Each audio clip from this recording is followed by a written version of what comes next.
இவர் உருவெடுத்த பிறகுதான் ஒடுக்கப்பட்ட உழைக்கும் மக்களுக்கு உண்மையான விடுதலை கிடைப்பதாக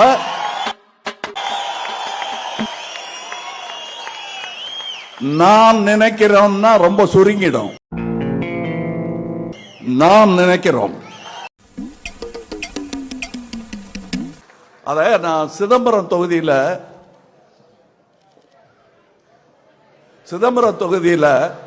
இவருக்காக பிரச்சாரம் போன போது நான் உணர்ந்தேன்.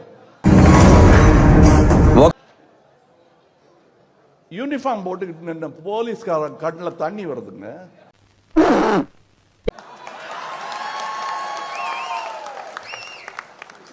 எங்க ரெண்டு பேர், நானே இவருக்கு மூத்தவர், எங்க ரெண்டு பேரையும் மூத்த ஒரு அம்மா கையை கொப்பிட்டு இவரை பாக்குறாங்க. அவங்க கண்ணிலையும் கண்ணீர். அந்த கண்ணீரை பார்த்து உணர்ச்சி எல்லாம் படல, அந்த உணர்ச்சி வசப்படுறது இல்ல, உணர்ச்சியை புரிந்து கொண்டேன். அந்த பானை தூக்கி பிடிச்சேன்.